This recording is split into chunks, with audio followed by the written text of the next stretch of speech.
In this RIP broadcast, Alan Montefiore and Stephen Mulhall disagree about doctrinal disagreements and make sense of nonsense and religious notions of ineffability.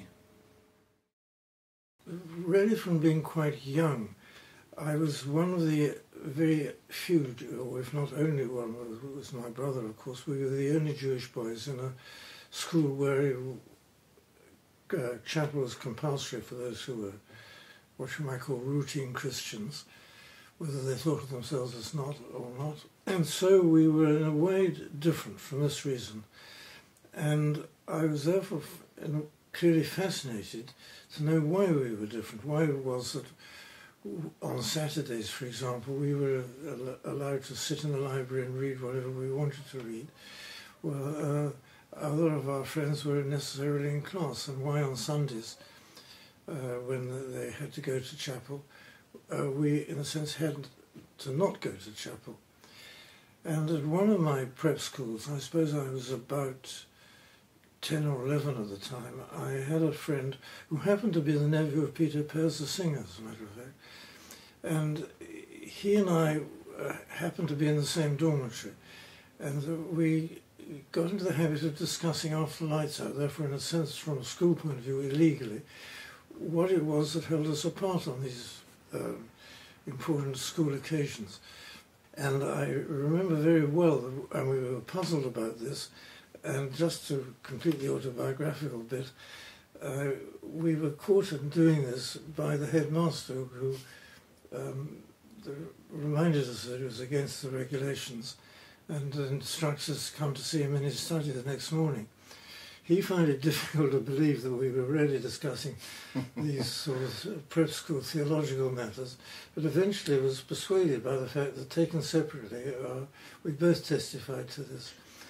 And I think that the question we were really asking ourselves was, did it make any serious difference to us whether we happened to be Christian or Jewish, in terms of whatever we might or might not believe in, whatever we might mean by believing in. And so my sense of this being an important question, as you say, to how one lives, even as a small boy, goes back a long way, well before my philosophical days.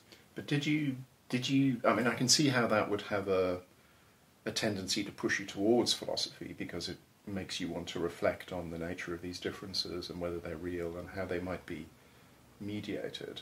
But I can also imagine that something about the way philosophy is professionally organised might actually have made it harder to reflect on those kinds of issues or take them seriously. Well, that's absolutely true. I mean, in fact, I came to philosophy in a sense through a different kind of misunderstanding. My grandfather was, I suppose, in a sense, the leading founder of what you might call liberal Judaism in this country. He was one of the very first Jewish scholars to seriously study and write about the New Testament. He died in 1938, and I was interested in finding out more about his views and generally what drove him. And I thought, in choosing when I went up to Oxford to read philosophy, in the PPE context, that I might find out a bit more about this. Of course, this was a complete illusion. These were the days of language, truth and logic. And the incipient Wittgenstein was rather undercover in those very early days, and these are the days of Gilbert Ryle and the concept of mind. Right. Well, it wasn't all that different when I came up to Oxford, which was late 70s, early 80s. I mean, we'd got through logical positivism, but Wittgenstein was still a real presence and a certain interpretation of Wittgenstein, which quite strongly suggested that taking seriously the ineffability and yet the substantial importance of religious discourse was somehow a mistake or a misunderstanding. That was certainly very prevalent. But also I got the sense, as someone who'd been brought up as a Catholic, that taking philosophy seriously and taking religious belief and practice seriously was somehow asking for conflict or trouble of various kinds. I mean, both psychologically, but also, in a sense, something about the nature of the two enterprises was as much inimical as it was compatible, really. That I think it's partly the idea that if you're a philosopher, you're supposed not to be a citizen of any community of ideas, to go back to a Wittgenstein phrase. The idea that you're supposed to be somehow looking at this kind of issue from, you know, the point of view of the universe or the point of view of nowhere. You're meant to be abstracting from personal commitments that you might have. And if you put that together with the sense in which the sort of orthodox mainstream of the subject, even philosophy of religion, put a great deal of pressure on the very idea that there was sense to be found in religious discourse, my response to that was in effect to sort of seal off those two different aspects of life. Not because precisely because I didn't want to drop the interest I had in religion, but because I didn't see any way of making my equally serious interest in philosophy compatible with that. So I felt that there was a real tension in making those two bits of myself fit together. And so for quite a while, I kind of just kept them apart. I suppose one question is whether or not you would have experienced this intrapsychic tension if you'd done philosophy or you'd trained in philosophy in the European mode rather than the analytic mode. Oh, I don't think it's a tension that arises only in the analytic sphere. I suppose, picking up Alan's way of characterising the difference, it's that it arises in continental philosophy in different kinds of ways. So someone like Sartre is on the one hand extremely critical of something like Christian religion. On the other hand, he finds the language of Christianity and the very idea of God something that's a kind of indispensable aspect of understanding the human condition. So it's not that the tension is there if you're trained primarily as an analytic philosopher and not if you're trained primarily as a continental philosopher. I imagine I might have had a version of the same problem. In a way, of course, it's misleading to talk about European philosophy as if it was one complete block. Sure. Because within European philosophy, taken in a broad or quasi-geographical sense, there are major differences and major tensions. And there are anti-religious and pro-religious versions of it and so on. So I think that that's in a way a different argument. What I thought was really interesting, to get us back onto the main track, so to speak, was that the differences, it seemed to me, that which confronted me and my friend Peter Pez's nephew, was that we seemed to be confronted with the differences of doctrine which we were called upon to believe, either to believe or to reject. And it wasn't as if there weren't major conflicts of doctrine, if you like, within our respective different traditions. I mean, goodness knows that within the Jewish tradition there are wild differences. And as between different Christian denominations, the history is full of examples of conflict, almost as severe as the Sunni-Shia conflicts. Yeah. So one shouldn't suppose that there are just two block traditions. But in each case, even internally, with the different religions, the doctrinal differences do seem to make a major difference. And so what struck me, and I suppose was my sliding step from amateur theology into philosophy, was what difference does it make to believe one doctrine rather than another if you don't know exactly what the doctrines mean? Yeah. And I think it is true to say of analytical philosophy that there is a tendency to focus on the doctrines. To look at the creed, for example, in the context of a Christian theological and religious tradition, and to say, well, look, this is what it means to be a Christian. So one question that arises from that emphasis, or at least arose for me when I was finding my way into the philosophy of religion, was whether that was really an accurate characterization of what it's like to be a religious believer. So, you know, one very often finds as a student trying to work one's way into these debates that certain ways of characterizing your position as a religious believer are being offered to you as if they're entirely uncontroversial. And the moment you accept that characterization, you find yourself in all kinds of philosophical difficulties. So, for example, if you say in the creed, I believe in God, the analytical philosopher of religion will say, okay, so that means you believe that God exists.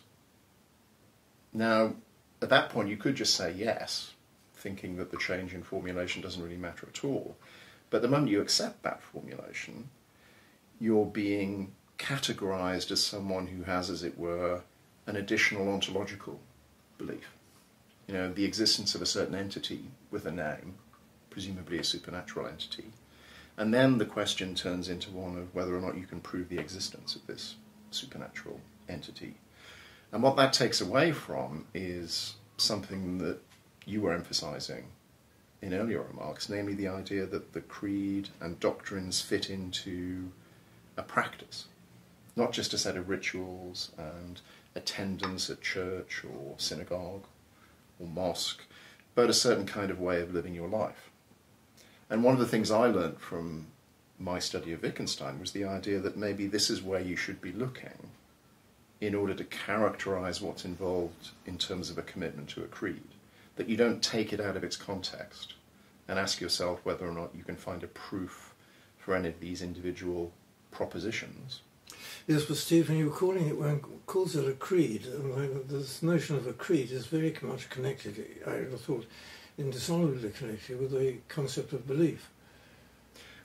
That's true, but then it's not obvious that the concept of belief is univocal across these different contexts. So another way of putting the question I was trying to pose there is to say, well, can we treat a belief in God as if it's exactly the same kind of epistemic or psychological phenomenon as, let's say, a belief in the existence of the external world, or a belief that there's a table in front of us, or a belief that Manchester United won at the weekend, and so on. But this picks up one of the themes which in those notes I sent you in advance of our discussion, which there are different kinds of pressures within philosophy to analyse the concept of belief in terms of dispositions to behaviour. Right. The behaviour would include verbal behaviour, saying certain things on certain occasions, and saying them even to oneself. Mm-hmm. Now, if you push that far enough, then it seems to me, I don't know whether you would agree with this, that the concept of belief somehow, in the end, starts to disappear. Well, it could. I mean, there's what I would call a reductionist way of taking that interest in the connection between the articulation of a belief and the difference it makes to what one says and does in a broader context.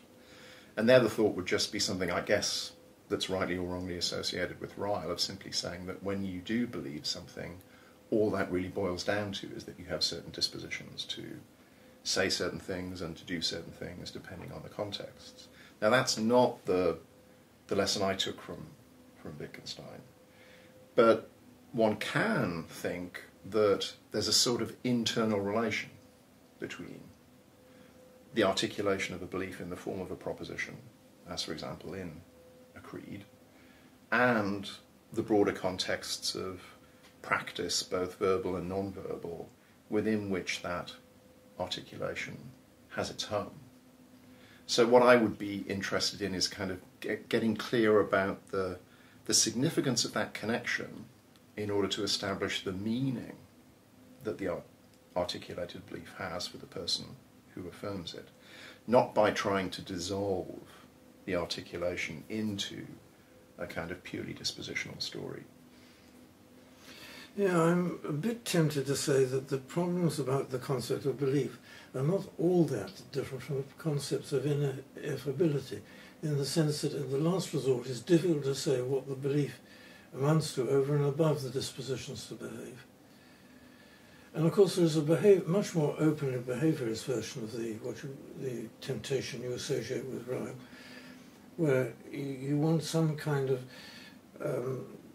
testable or manifested display of what a belief is, even to affirm it to yourself. I'll tell you something which has always struck me as interesting from my somewhat fragmentary knowledge of the history of the subject.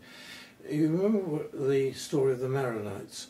That's to say, the Jews who, under the disposition of the Inquisition, testified to being Christians in order to avoid persecution. Right. And this could last through a number of generations. And of course, many of them continued Jewish practices, nevertheless, within the secrecy, as they hoped, of their own home. Now, I remember reading accounts of by some of them that when the time came when it became possible to admit that you were Jewish in belief rather than anything else, they didn't know what they believed, because they'd been saying to themselves Christian things in public for so long and across generations, Yeah. that maybe that was what they believed. Yeah. And even for oneself, there becomes a point at which you don't really know what you believe if there's anything over and above the way you behave.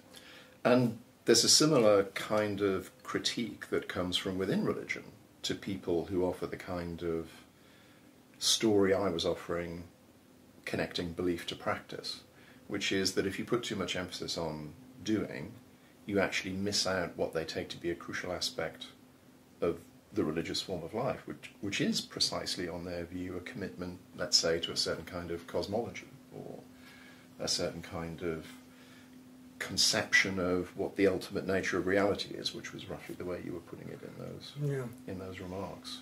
Maybe I could just interject here and take us back to the doctrinal differences and the conflict that can arise from there. So I was wondering maybe if you could both talk to how one might practically resolve these conflicts.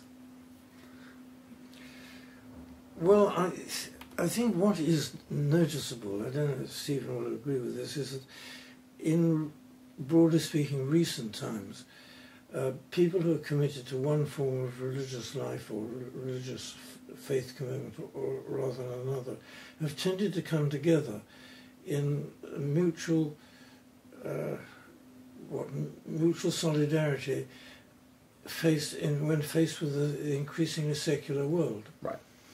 And this has led them to downplay the differences, the things which have held them apart, the differences between them. This has certainly been true in one part of the world. It isn't necessarily true in the Middle East at the moment, but anyway, it's true in the part of the world we inhabit. Yeah.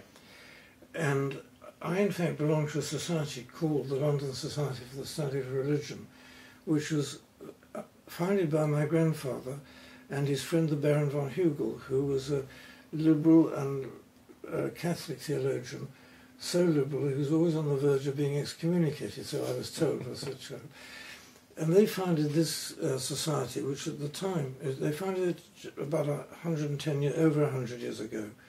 And at the time, I think it was about the only place where not only people of different religions, as different as Judaism and Christianity, could come together and discuss things, but also where Christians of different denominations would come and discuss things. And they found various ways, and the people who came, I should add, were often leaders in the institutional structures of their own faith communities. So they had, in a sense, public positions to uphold. And upholding was very important in terms of the structures of social ability which held the members of their communities together. So they couldn't, so to speak, publicly say that we don't think it matters which faith you hold. But were they willing to say that at the meetings of the... In sort of sideways ways. I was allowed to sit in from quite an early age on these meetings, and I became a hereditary member of the society. And I remember that in the early days, everybody sat around in a semicircle, and after the paper was given, everybody had in turn to make their comments. And the general tone of the comments was, I was deeply moved by the beautiful sentiments you've just expressed. There was very little substantial intellectual discussion. And I even remember one Archbishop of Canterbury who was then a member going to sleep and snoring during one of these discussions. So it was a kind of testimony to religious community across the boundaries, so to speak. Yeah. And then I think intellectually it became much easier with the arrival on the scene of theologians of one commitment or another who, like Rowan Williams, whom you quoted, start saying, well, you mustn't take these things literally necessarily. And they have various ways of representing the ineffability of what they're trying to gesture towards as the object of the worship of their own communities. Yeah. Now, my question then goes back to the earlier problem which I faced with my friend at prep school, namely, why, if this is so, and if the doctrines don't actually make rival claims, which you can pin down as having like cognitive content, why should it matter that you take one form of ritually gesturing towards the transcendent rather than another? Yeah. And I'm not clear exactly what your answer to this would be, Stephen, to be honest.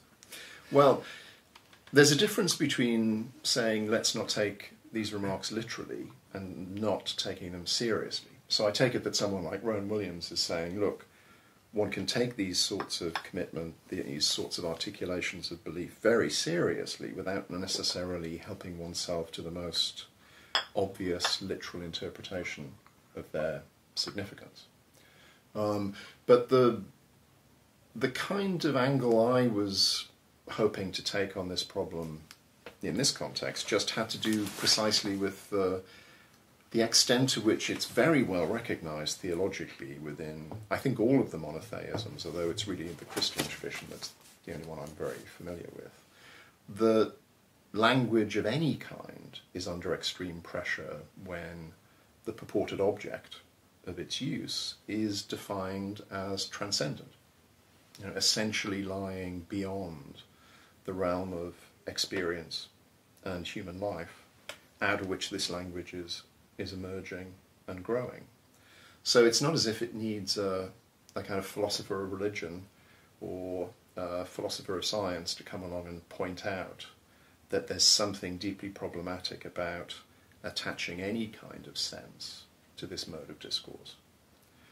I suppose that perception has the kind of following positive impact. It would reinforce Rowan Williams's idea that we shouldn't be thinking there's a straightforward literal interpretation of this language that we can just either happily endorse or equally happily reject. It becomes a real problem inside the religious community to tell a story about the significance of this language, which on the one hand justifies attributing some kind of significance to holding on to it in its particular formulations, but on the other hand recognises that the subject matter is such that it becomes very problematic to give that story about the sense or the significance that it has for religious believers. Well, of course, my view is possibly, let's say, conceptually more agnostic, as it always has been. In a sense, this is possibly temperamental. I mean, this has never, in a sense, been a problem for me to be agnostic in this sense, because it has always seemed to me that on ultimate questions of this sort, there is no other conceptually possible position. But then you may say to me, why should you bother about whether it's conceptually possible or not? No, I wouldn't go quite that far. But I would suggest that worrying about the nonsensicality of religious discourse might actually be an illuminating as opposed to a kind of reductive or a dismissive gesture. I mean, it seems to me there are many traditions in the philosophy of religion which make it a kind of dismissive gesture. If you're a logical positivist, to say that religious discourse is nonsensical simply means it has no value or significance of any kind. Or at least it leaves you having to tell a story about emotive uses of various kinds. Stephen, one of the things that struck me in reading your book on the Great Riddle was that you were, let's say, attracted by and perhaps even insistent on making distinctions between different forms of nonsense, lack of sense, and you used a number of different terms about it. I mean, there's the notion of a riddle, there's the notion of losing sense, two kinds of nonsense and so on. Could you say a little bit more about that? Because, I mean, that does seem to me to be fundamentally important and fundamentally puzzling. Okay, well, look, suppose it's true that I was hoping to get quite a lot of philosophical work done by utilising a certain comparison between some kinds of central religious uses of language and riddles. Now, that's not my idea, that's an idea I got in turn from other philosophers, particularly Cora Diamond. But the thought is simply this, that it helps to loosen up one's preconceptions about what might be involved in the serious use of language that doesn't seem to fit the straightforward, literal, cognitive interpretation of belief formulations. So if you think about riddles, here's one riddle, right? The princess is invited to the ball, but the invitation says that she must come neither clothed nor unclothed. Right? Now, if you take a sort of literal, straightforward interpretation of that invitation, you can't possibly satisfy it. You know, if someone is unclothed, then they're not clothed, and vice versa. But she, as it were, solves the riddle by going to the ball dressed in a fishing net. So what the riddle does is kind of invite you to use your imagination. Yeah? It invites you to think of a way of behaving which would actually match what looks like an essentially nonsensical or contradictory order. Yeah? Now, of course, that's fairly trivial. That just looks like a bit of fun. But suppose you take a slightly different riddle that has a rather more august cultural heritage to it. Suppose you take the riddle of the Sphinx. Right? What has 4 legs in the morning, 2 legs at noon, and 3 legs in the evening? Yeah. Now, again, you might think nothing can possibly satisfy that description. I mean, if something has 4 legs, then it doesn't have 2 legs. And even if somebody gives you the answer, you know, a human being, it's still not obvious that it satisfies the description, because human beings have 2 legs. They don't have 4, and they don't have 3, normally. So what you need to do is to find a way of, as it were, making sense of that Sphinx's formulation, such that it can be seen intelligibly to apply to a human being. So you have to think about the 4 legs as the infant crawling around, and you have to think about the 3 legs as the old man or old woman using a stick at the end of their lives. So what you've got in the context of riddles are formulations of language that on the face of it shut off any straightforward literal interpretation of them.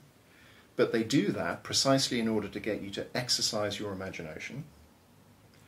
And in order to achieve something which constitutes a solution to the riddle, you have to project your ordinary everyday ways of understanding the concepts that are invoked in the riddle into, you either project them in very unusual ways, or you project them into the kinds of contexts that you wouldn't normally be thinking of when you think about the riddle as it's posed by the riddle maker. Now, what I was suggesting, following some of the ideas of Cora Diamond, that it might be helpful to think about certain uses of religious language as following that kind of pattern. Not that they're identical, but that they're analogous. Yeah, I'm not sure about that. I mean, your princess example seems to me to be one in which one's challenged to give further interpretations of the notion of the concept of being clothed or not clothed. That's right. So that you're putting pressures on the concepts, and the answer to the riddle depends on an adjustment of the concept, so you can see that it applies differently to That's you. right. So you've, in a sense, you've tidied up what you might call a bit of conceptual mess on the fringes. Well, it's not that you've tightened up a mess. It's that you've exploited an inherent flexibility in language. So I was just going to jump in here and bring us back to the conversation between Alan and Peter Pears's nephew. And so I'm not entirely sure how what's been said actually bears on the question which Alan raised, which is, why is it that one would believe one set of doctrinal things rather than another? Well, to put it really crudely, my thought would be something like this, that what Alan is pointing towards is a phenomenon in which, on the one hand, religious people invest a great deal of passion and commitment to the point of conflict and the shedding of blood in defending one formulation of religious belief against another. And yet, those same traditions tend to be very sensitive to the fact that any formulation of religious belief is itself deeply problematic with respect to specifying its cognitive content. So there seems to be a certain kind of paradox in that situation, right? If on the one hand you recognize that any attempt you make to characterize God is already putting language under perhaps intolerable strain, why on earth would you be passionately committed to one such attempt as opposed to another? And I was suggesting that the model of a riddle might be helpful in understanding why that's not as paradoxical as it may sound. Now, it may not be obvious from my examples of the princess and the Sphinx why that should be the case. Although I think the Sphinx example is useful as a kind of transitional one, because what this is supposed to show is that a riddle need not be an arbitrary bit of play, because the context within which the riddle is posed is a deeply serious one. Right? It's one where the human condition is under a certain kind of investigation.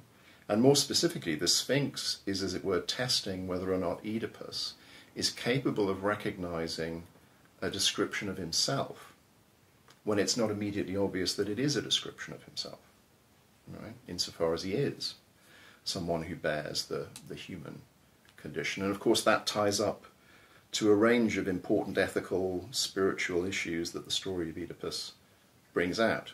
You know, Oedipus is, as it were, subject to a great deal of suffering because he has to come to recognize certain descriptions of himself as true of him, even though, from his point of view, they're not true to begin with.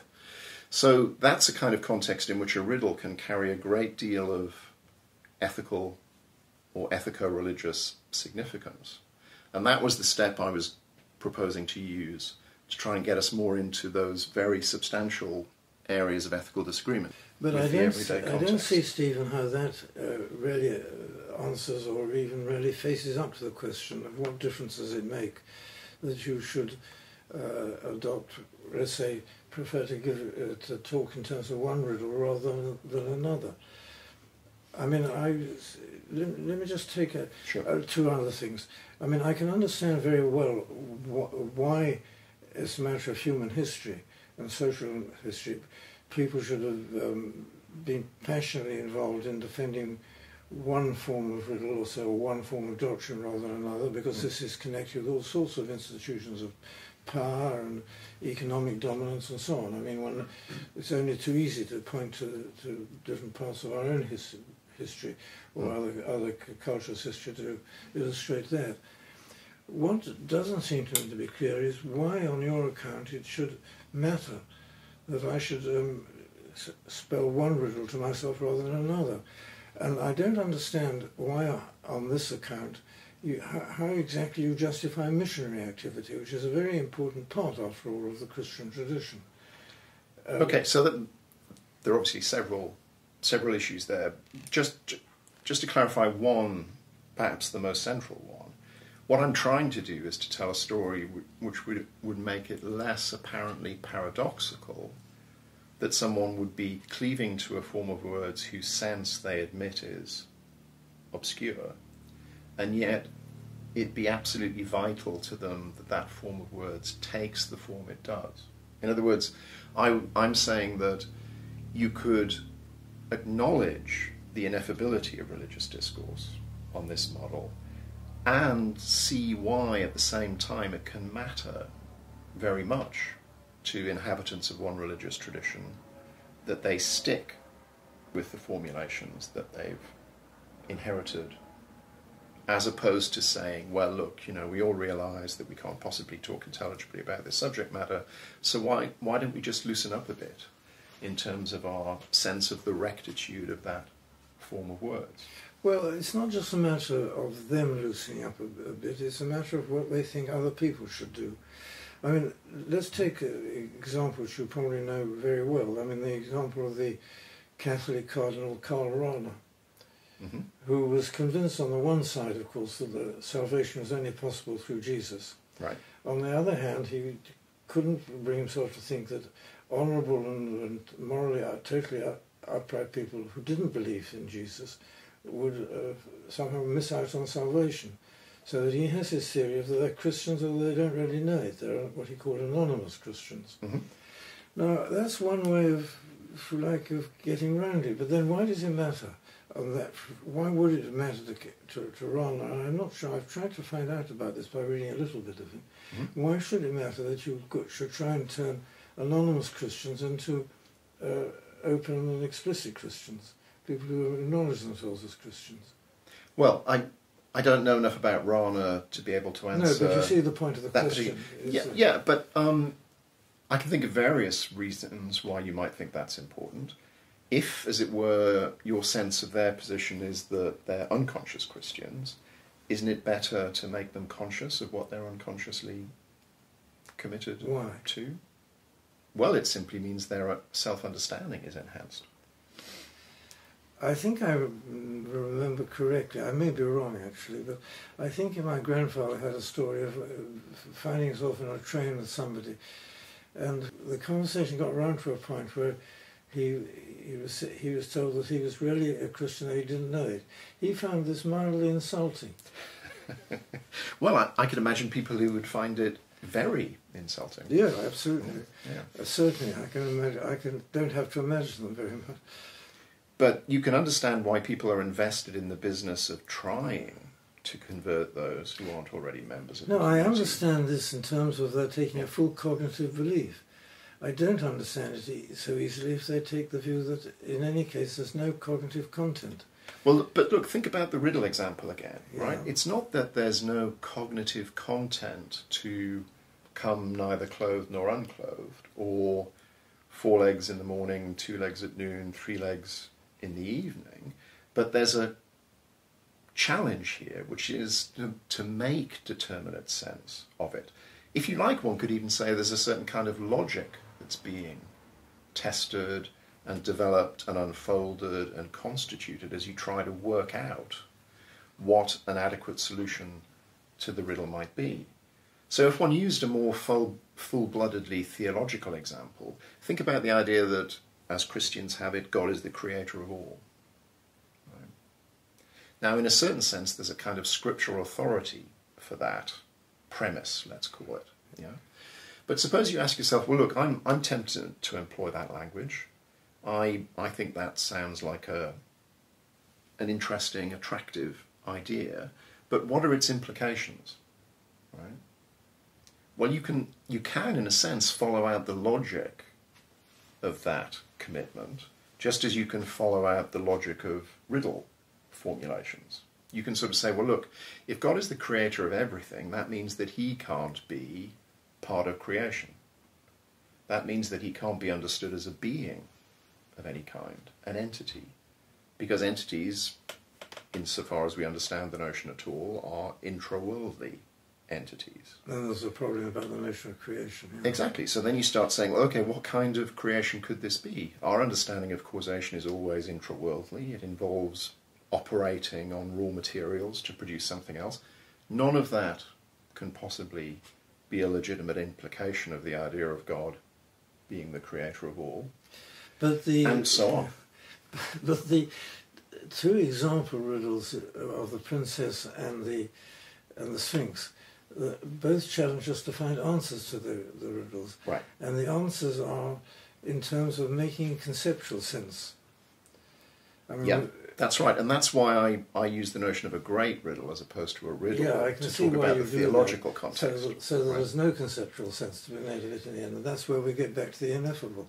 Well, that's where we get back to what point might be being made by religious believers who emphasize that fact. And one answer to that question, one way of motivating that emphasis would be to say, because it's God who gives us the means for understanding him. We have to have a God of revelation. I'm unfortunately going to have to start drawing things to a close, Okay. but I'd like to ask a final question, and this question for Alan is whether or not you self-identify as being Jewish, and if so, why? The answer is first, the brief answer is yes, I do, of course. Why is there's not a brief answer to that really. my generation, and I mean, I grew up, of course, in the times of the great Jewish persecutions, and I, even without it being talking about persecutions, I mean, I remember sort of curling up, even as quite a small boy at school, hearing people, friends of mine, using colloquial expressions like to Jew somebody, means to cheat them and so on.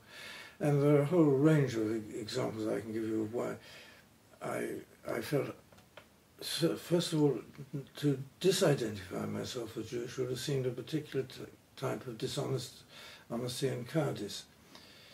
So that, given the tradition of what counts as being Jewish, and given, in a sense, my own family,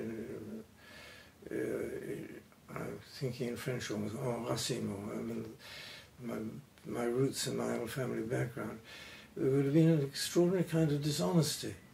And dishonesty in regard, I suppose, to my own family, and beyond the family, to all sorts of social connections and people who are undergoing major persecutions. I may say that I would feel far less in common with some of the extreme Haredi than I would, of course, with, with Stephen, for example. I mean, there's far less in common, incomparably less. So that if you really want me to think seriously about why I'd identify ourselves as Jewish, we better have another podcast. Right. Okay, fantastic.